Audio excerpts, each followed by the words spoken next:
요즘 참 곤욕스러운 날들을 이렇게 보냅니다. 다름 아니라 우리 기독교가 너무너무 타락하고 세속화되어져서 이 하나님의 말씀으로 올바로 해석하지 않고 이 세상적인 가치관, 이 세상적인 물질관, 이 세상적인 축복관으로 하나님의 말씀을 가르치고 하니까 성도들이 하나님의 말씀의 진가가 어디 있는지 이걸 구별하지 못해. 그래서 교회를 가는 이유가 다름이 아니고 교회 가서 복 많이 받아가지고 부자 되고, 교회 가서 복 많이 받아가지고 경고침 받고, 교회 가서 복 많이 받아가지고 잘된 그런 그 가치관들 속에서 이 예수를 믿어요. 그러니까 하나님의 말씀이 무엇인지를 구별하지 못하고 있더라. 오늘 한국 교회의 정황이 참 이거 굉장히 어지러운 상황이에요. 그래서 지금까지 내가 전하고 말했던 이 복음의 말씀은 무엇을 의미하는지 나도 이제는 말하기가 어려워진 그런 시기죠. 여러분, 우리가 오늘 말씀을 통해서도 마찬가지입니다만은 하나님의 나라의 가치관, 하나님의 우리를 향하신 그 뜻, 그 생명의 복음이 무엇인지를 우리가 진정으로 잘 깨달을 수 있어야 합니다. 그럴 때 비로소 내 생명이 힘으롭고 강건해지고 누구만 마땅하 우리의 생명이 춤을 추는 그날이 오는 거예요. 기쁨을 얻고 춤을 추는 거예요. 그러니까 이 세상의 것에 휩쓸려 가지고 그 세상적인 가치관을 그대로 교회에 와서 적용하려고 하면 안 된다는 거예요. 교회의 가치관은요, 오늘 이제 말씀을 드리겠습니다만 생명의 가치관, 이 세상의 물질적인 가치관하고는 전혀 달라요. 그래서 이것을 진정으로 내가 얻었을 때에, 이 믿음을 진정으로 내가 가졌을 때에 거기에서 이루 말할 수 없는 사도 바울이 말하는 황희와 기쁨과 즐거움, 감사가 넘쳐나게 되는 것입니다. 오늘 이렇게 우리가 마태복음 16장을 봅니다. 근데 마태복음 16장이 굉장히 중요한 장인 것은 예수님께서 공생애에 들어서서 말씀하실 때에 마태복음 16장을 기점으로 해서 예수님의 삶의 전환점이 옵니다. 그 말은 무슨 말이냐면은 이 마태복음 16장의 줄거리는 그런 거예요. 예수님께서 빌립보 가이사랴 이렇게 지방에 지나가면서 제자들에게 혹 던지는 질문이 사람들이 나를 뭐라고 하냐? 그 질문을 던져요. 그래 이제 제자들이 그 질문을 받고 이게 무슨 말인지 제대로 감을 못 잡았어요. 그러니까 그냥 들려오는 소리도 그 대답합니다. 이르되 더러는 새 요한, 더러는 엘리야, 어떤 이는 예레미야나 선지자 중에 하나라고 하나이다, 이렇게 말합니다. 사실은 선지자라는 직책도 상당히 무거운 직책이잖아요. 그러니까 예수님은 그렇게 말하는 거예요. 그 의미는 그런 거예요. 엘리야가, 어떤 사람이 엘리야가 어떻게 죽었어요? 엘리야가 나이가 들어서 때가 되고 죽게 되는데 엘리야는요, 그 시신이 없어요. 그냥 엘리야는 불병 같다고 하늘나라에 휘우리 바람 타고 하늘나라에 휙 날아갔대요.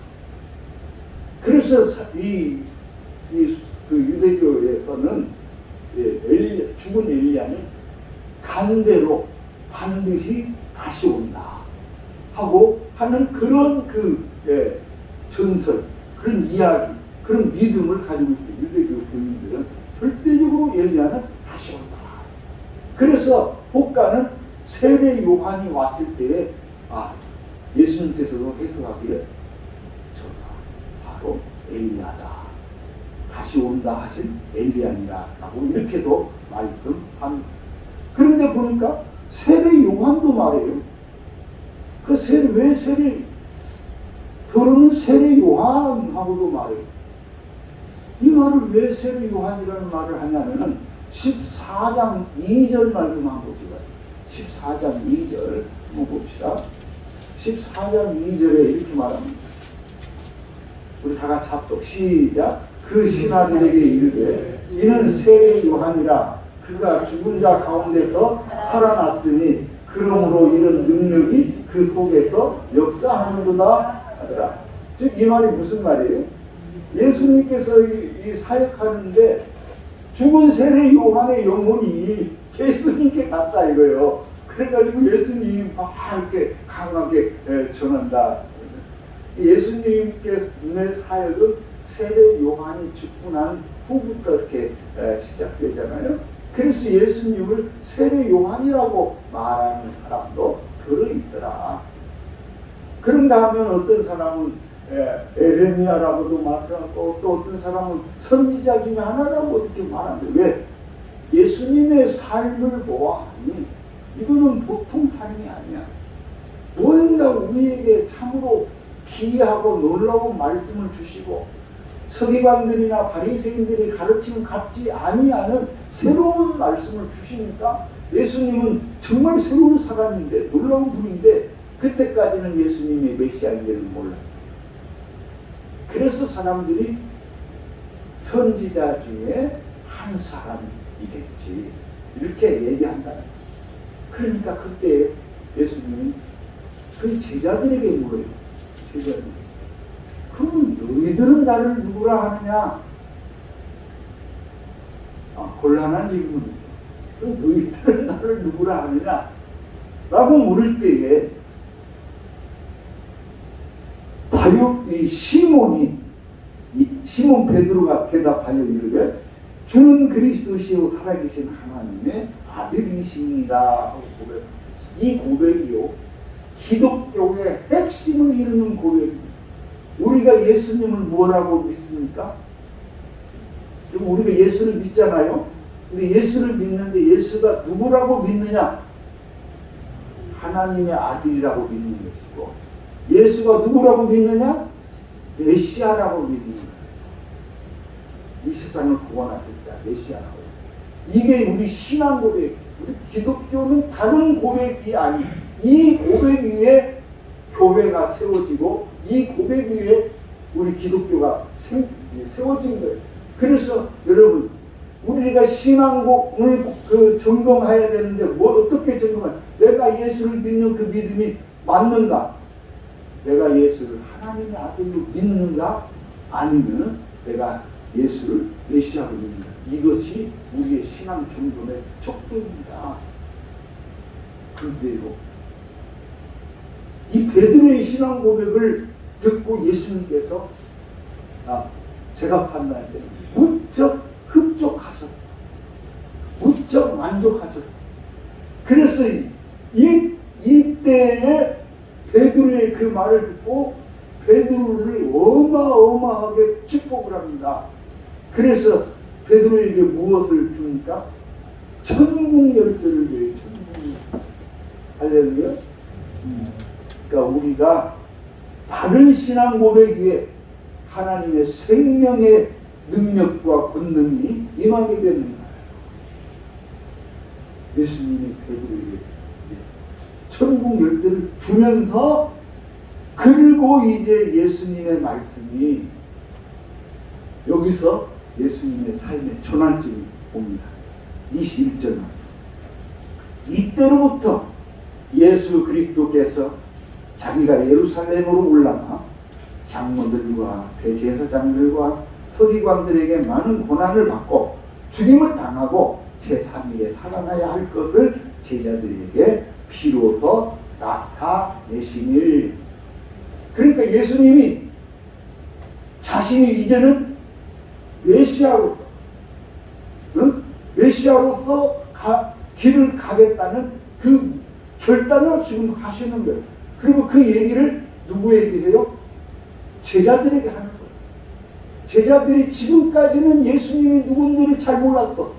그런데 베드로의 고백을 듣고 나서 이제 제자들이 어느 정도 이 하늘의 일, 나에 대해서 알게 되었구나.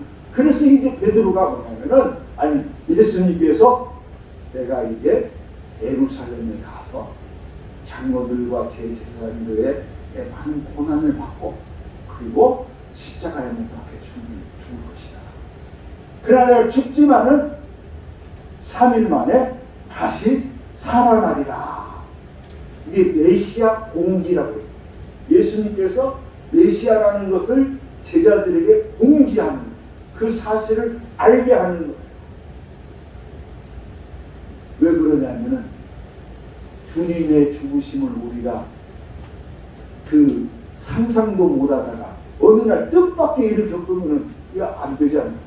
예수님께서 이때부터 3번을 제자들에게 내가 어떻게 고난을 받고 어떻게 죽을 것이고 그리고 3일 만에 부활할 것이다 라는 것을 3번을 이야기합니다. 그건 뭐예요?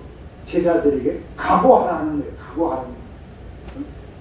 그런데 지금 예수님께서 그렇게 내가 예루살렘에 가서 그 모진 고난을 받고 죽으리라는 이 말을 하니까 베드로가 앞장서서 나서면서 뭐라고 합니까? 아니 예수님 무슨 말을 하는 겁니까? 절대로 그런 일이 있을 수 없습니다. 항변해서 베드로가 항변하면서 그렇게 하면 안 된다. 아마 그렇게 믿는 사람들도 서로 많이 있어요. 왜? 예수님이 죽으면은, 여러분 생각해 보세요. 예수님이 죽으면 어떻게 되는 거예요? 지금 우리가 예수님을 만나가지고 예수님의 그 권능과 능력으로 예루살렘에 들어가고 죽는 게 아니라 그 예루살렘에 있는 이 로마 군사들, 헤롯 왕, 이 장관들 다 내쫓아버리고 이제 우리가 예수님 나라를 만들어서 사는 그 날을 지금 이 사람들은 꿈꾸는 거예요. 그런데 예수님께서 갑자기 내가 죽겠다 하시니 베드로가 이거 청청 병력이 이걸 이렇게 해서는 안 됩니다. 예수님 마음 너무 약하게 잡으면 안 됩니다. 이 얘기예요. 그러자 예수님 말씀, 예수님은 대단합니다. 한번 결단하면 그것이요. 예수님이 뭐라고 하냐면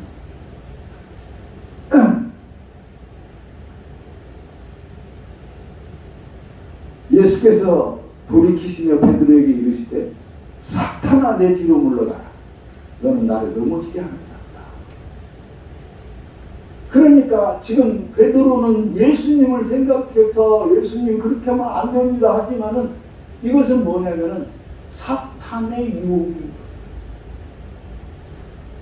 예수님은 하나님의 아들로서 마땅히 가야 할 그 길을 가야 되는 거예요.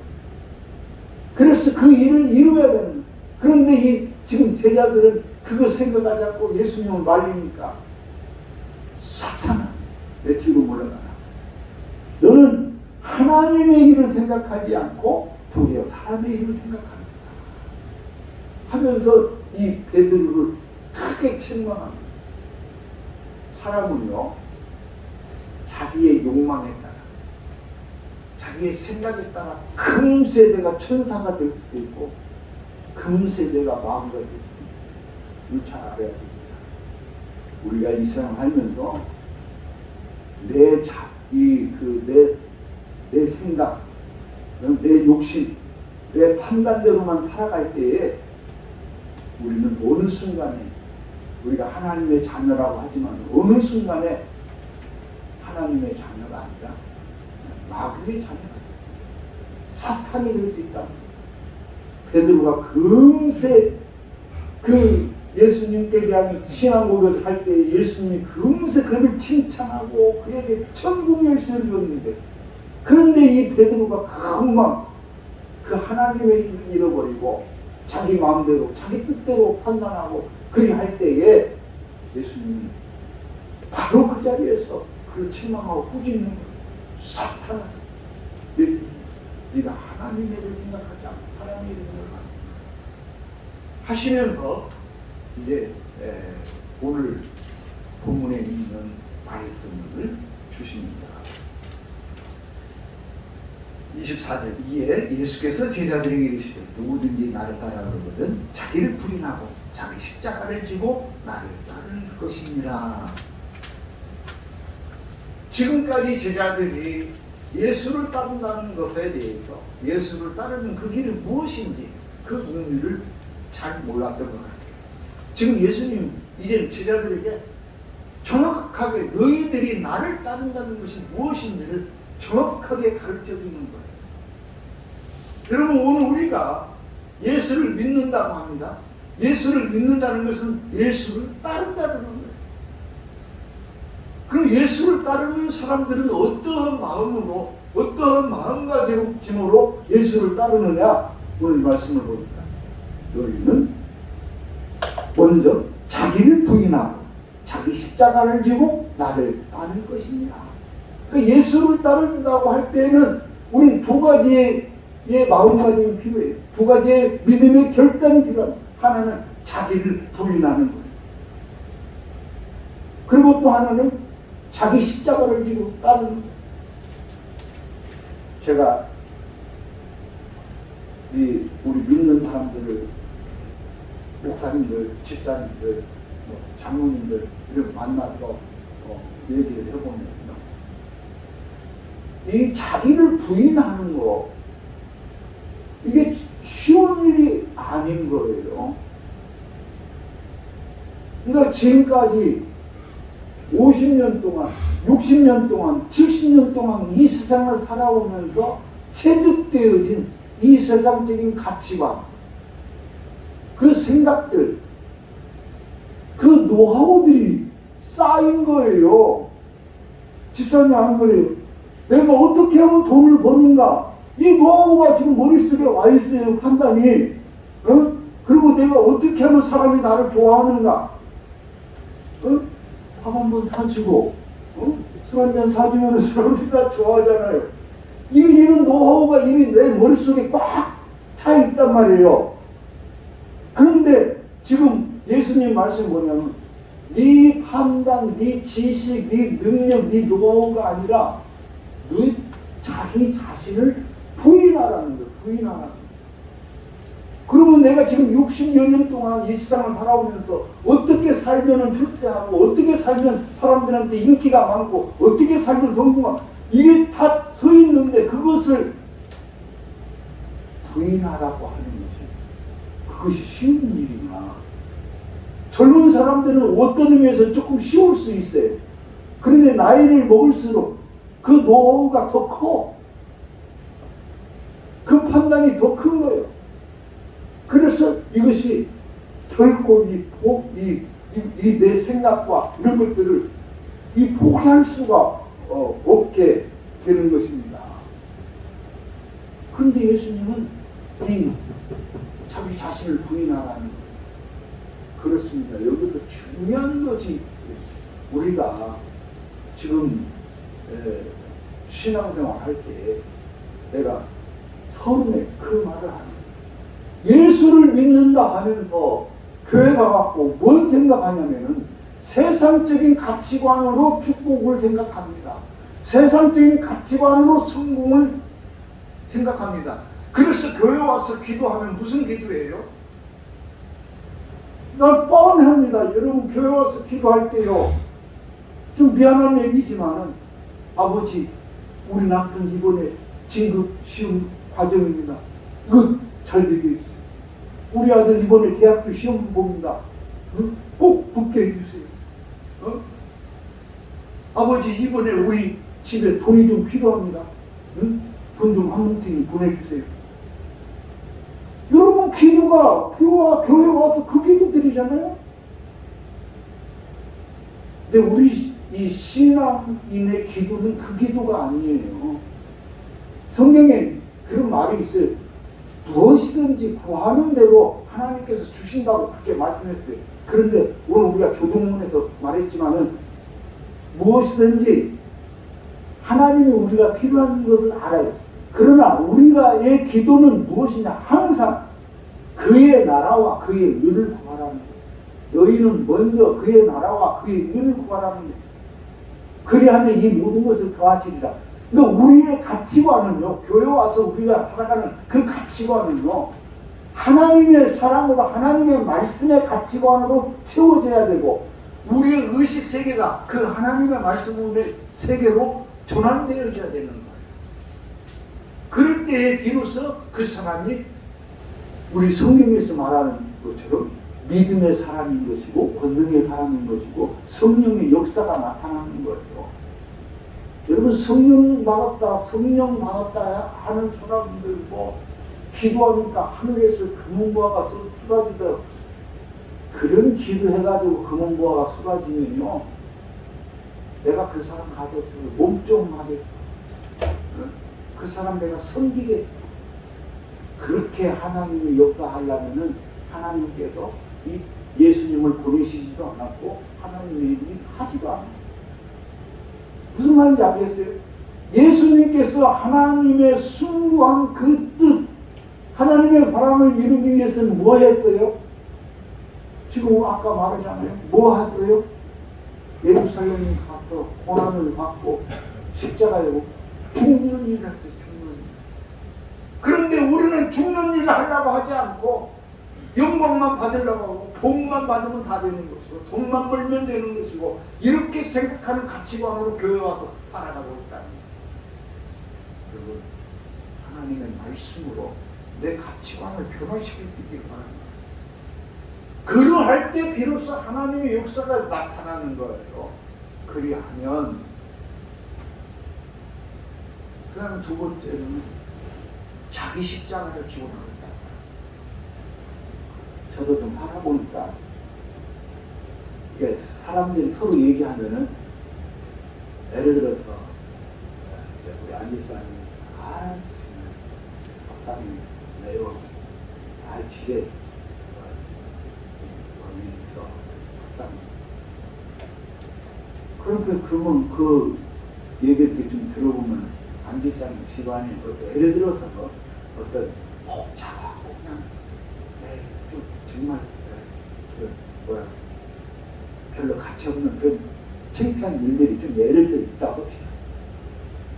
우리가 그 말을 들을 때는 하나도 내 마음에 동요가 안 돼. 근데 내 마음에 동요가 되는 건 뭐냐면 우리 집안에 있는 그 흥결들, 우리 형제간에 우애하지 못하는 것들, 우리 형제간에 서로 싸우고 다투고 하는 것들, 창피해서 어디 가서 말도 못하고. 근데 사람마다 이런 이 십자가, 이런 흥결 문제가 거기다 있죠. 이런 문제가 없는 사람은 없지요. 네? 형제간에도 동안품 때문에 서로 싸우는 게 이 세상입니다. 그런데 사람은 남의 것은 들리지도 않아. 내 것만 찾고 내가 왜 이렇게 내 십자가는 짐이 되고 무겁고 힘들고 어렵냐고 하는 거예요. 우리는 다 그렇게 하면 살아가요. 왜 나만 이렇게 힘든 것이냐고 그렇게 말을 하는 거예요. 그런데 누구나가 다 자기 십자가가 있어요. 그 자기 십자가는 자기가 지는 거예요. 자기가 지고 가야 돼요. 그래서 이겨내야 되는 예수님께서 십자가를 지셨던 것처럼 나도 내 십자가가 있는 것. 그것은 내가 그 십자가를 지고 가는 것. 흔한 말로 어떤 사람이 십자가를 지고 가라 너무 힘드니까. 그래서 하나님께 기도해서 하나님 왜 내 십자가를 이렇게 무겁고 힘듭니까? 그러나? 그러면 다른 걸 변화하고 다른 십자가를 놓고 주셨어요. 이렇게 보니까 어떤 십자가는 조그마한 거야.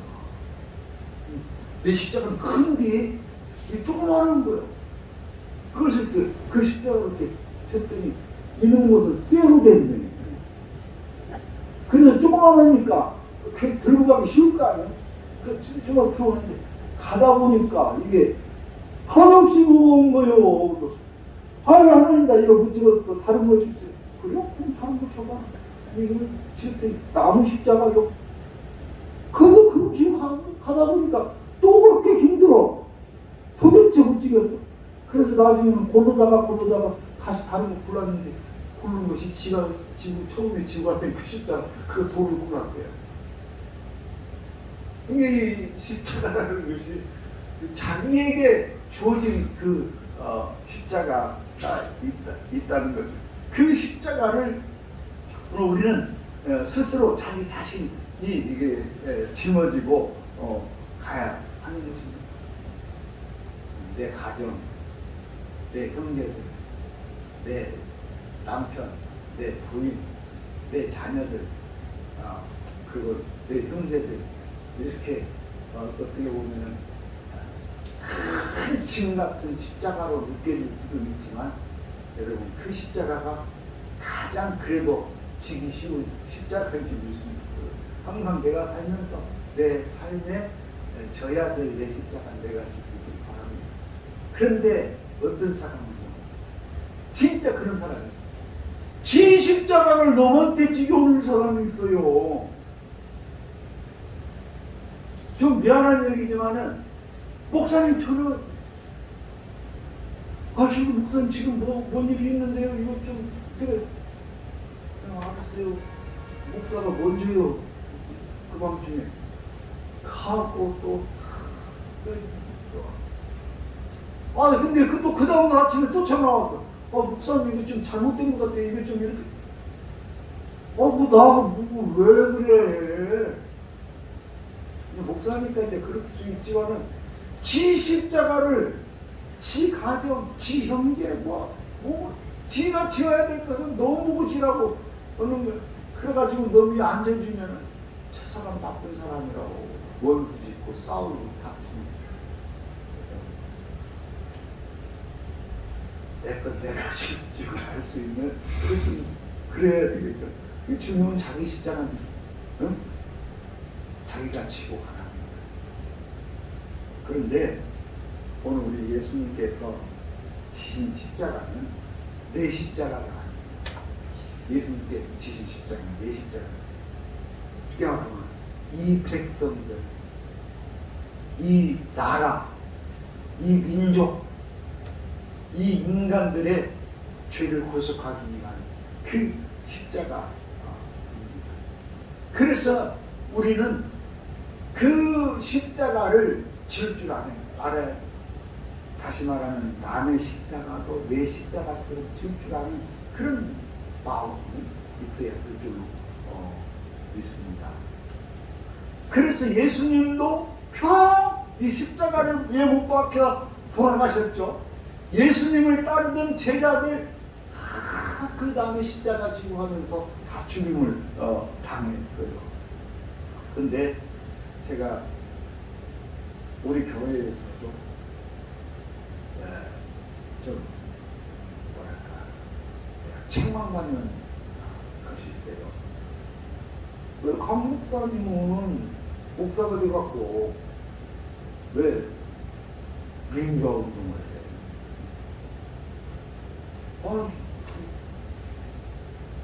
근데 나도 하기 싫거든요, 사실은.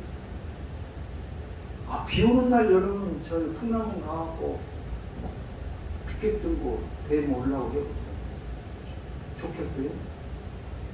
근데 그게 이 나라, 이 민족이 바로 서야 되거든요. 지금 여러분 또 이해 못하는 눈동자들이 있는데 제가 이제 또 얘기를 해드리죠. 예수님은 그런 이해 못하는 사람, 그냥 베드로가 이해를 못했잖아요. 왜 예수님 그렇게 하라고 해요? 그냥 하나님의 아들로서 좋은 길만, 요즘 말로 하면 꽃길만 걸으세요. 할렐루야.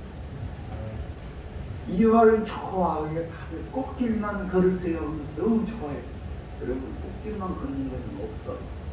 그러면 그런 일은 있을 수도 없고 있어서도 안 되는 일이에요. 그런데 예수님께서 가셨던 것처럼 마르틴 루터도 그 십자가에 루터가 종교개혁을 안 일으켰으면 여러분 이 기독교가 탄생되지 않는, 생겨나지 않는 거예요. 처음에는 기독교가요, 여러분 우리가 이제 고린도전서, 갈라디아서, 에베소서 이렇게 쭉 읽다 보면 우리 믿음의 사람들이 얼마나 견실하게 믿음의 삶을 살았는가를 쭉 볼 수 있어요. 그냥 이게 삶의 얘기요. 쭉 볼 수 있어요. 그런데 언제부터 우리 교회가 이 타락하고 잘못되냐면 AD 313년 이후로 콘스탄틴 노플 이후로 그 로마의 이 기독교가 국교가 되면서부터 교회가 타락하기 시작해요. 그래갖고 여러분 그게 하나님의 말씀으로 한 거예요. 면죄부가 됐던지가 뭐가 됐던지가 그래갖고 신부들이 마누라를 부으면 세면 거느리고 살고 그냥 그 집에다가 막 금은과를 둘 데가 없어서 막 창고를 2겹 3겹으로 쳐놓고, 왜 창고를 2겹 3겹으로 쳐요? 누가 혹시 와서 훔쳐갈까봐 2겹 3겹으로 치고, 그렇게 이 신부들이 타락하고 살았던 거예요. 그게 하나님의 말씀으로 대행된 거예요. 그럴 때에 마르틴 루터는 그들과 대항해서 싸워서 결국은 이제 이 기독교가 탄생되게 되었잖아요. 그 일로 천주교도 많이 회개했겠지만은 이 로마 큰 권력은 그렇습니다. 바티칸 권력은 이런 말할 수 없어요. 그런데 이제 제가 말씀드리고 싶은 엊그제 이 보네포에 대해서 말씀하셨는데, 어떤 뚱딴지 같은 인간이 자기는 보네포라고 하면서 마이크를 잡고 말하는 사람, 기가 막혀 죽겠어요. 여러분 알죠? 누가 보네포라고 했어요? 정광훈 쥐가 보네포라고 하면 보네포가 그렇게 산 사람 아니에요. 보네포는 여러분 독일이 세계를 제패해 나갈 때 나치 히틀러, 이 나치 히틀러가 그 철권을 가지고 독일을 장악하고 세계 제2차 대전을 일으켜갖고 세계를 이렇게 할 때에 보네포는 그때 당시에 미국에 있었습니다. 미국에 있었으니까 미국서 보네포는 또 머리가 천재, 박사하는 거지. 미국서 그냥 애들 가르치면서 먹고 살면은 잘 먹고 살 수 있어요. 그런데 보네포가 하나님 앞에 계시를 받아 돌아가는 거예요. 예수님 다시 그 베드로가 로마로 다시 가잖아. 그 계시를 받아. 그러고 로마로 저기 독일로 다시 들어가는 거예요. 다시 들어가서 거기서 뭘 하냐는 거예요. 보네포가 결국은 죽은 건 뭐냐? 히틀러를 암살하기 위해서 작전을 계획을 짜갖고 히틀러를 암살하려고 하는데 어떤 사람이 다른 목사가 고자질을 했어요. 그래갖고 39살 젊은 나이에 보네포가 죽어요. 여러분 브레포는 그렇게 죽은 거예요. 그리고 브레포가 쓴 책들을 보면 그 사람이 감옥에서 쓴 글들을 보면 너무너무 감동받는 거예요. 그야말로 하나님의 말씀으로 살아가려고 몸부림친 사람이고, 그런가 하면은 여러분, 미국이라는 나라를 우리가 지금도 마찬가지입니다만, 미국이라는 나라가 흑백의 그 갈등 속에서 이 마르틴 루터 킹 목사의 그거 이분이 마르틴 루터 킹 목사도 공교롭게 보니까 나이가 몇 살? 39살이 죽고, 예수님 몇 살에 죽었어요? 네? 정확하게는 몰라도 뭐 하여튼 33살에 들어가셨다고. 30대 가장 열정적이고 가장 정열이 강할 때, 이럴 때죠. 마틴 루터 킹 목사도 이 흑백의 갈등 중에서 그 흑인들의 자유, 인권, 보장을 위해서 싸우다가 39살에 죽은. 이거는 그들이 여러분하고 마음이 똑같은 거예요. 그들이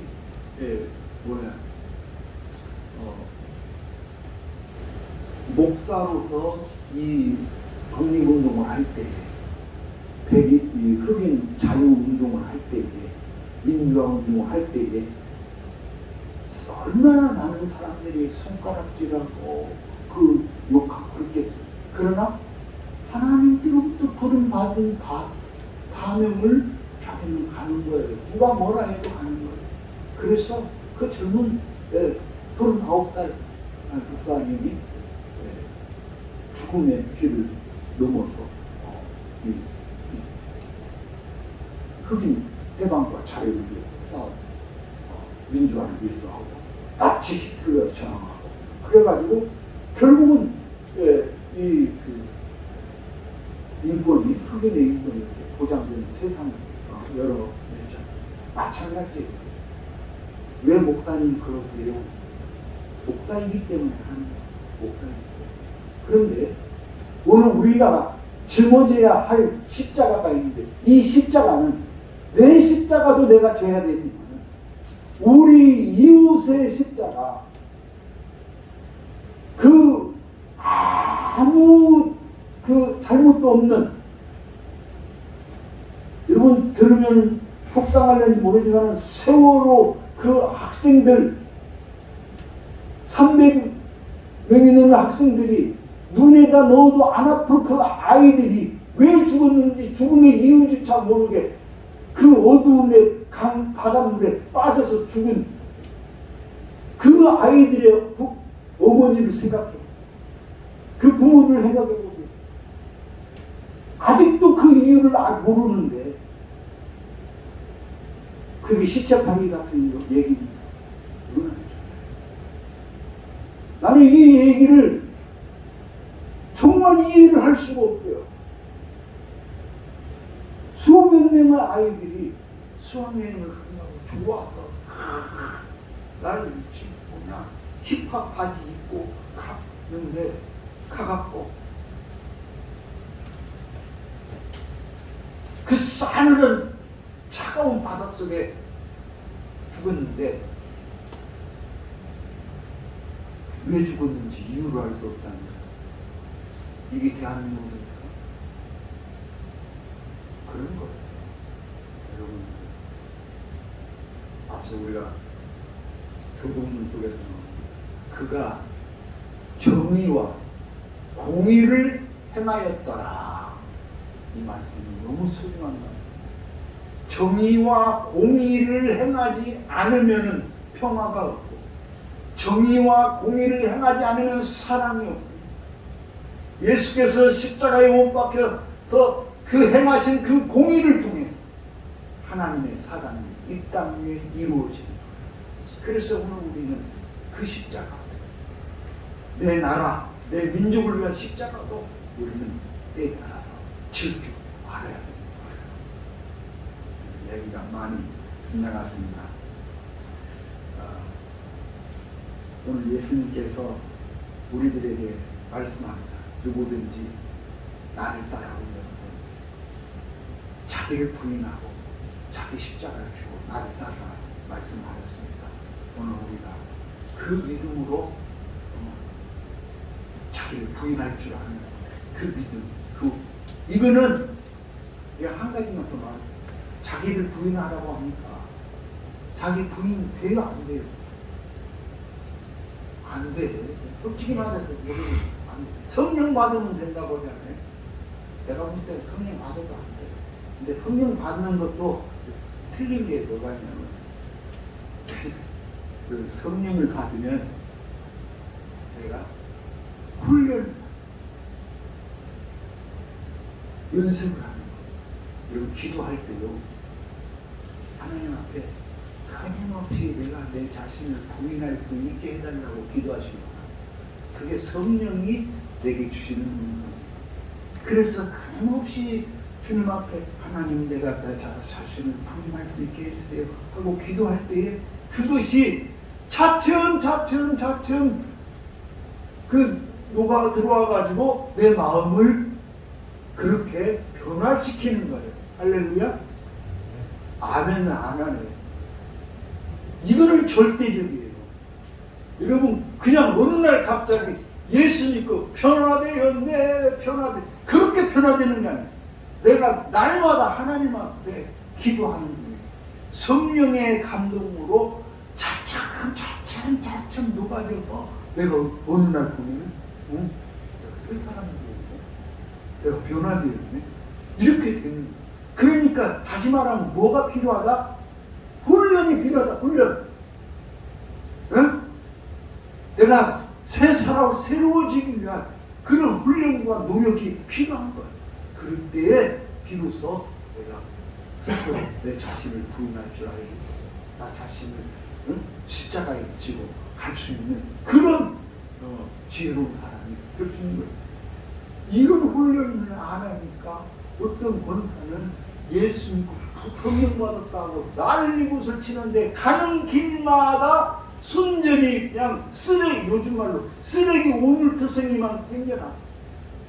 응? 왜 그래? 성령을 잘못 받은 거요.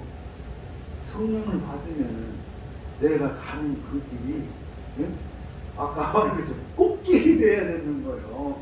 응? 행복한 길이 돼야 되는 거예요.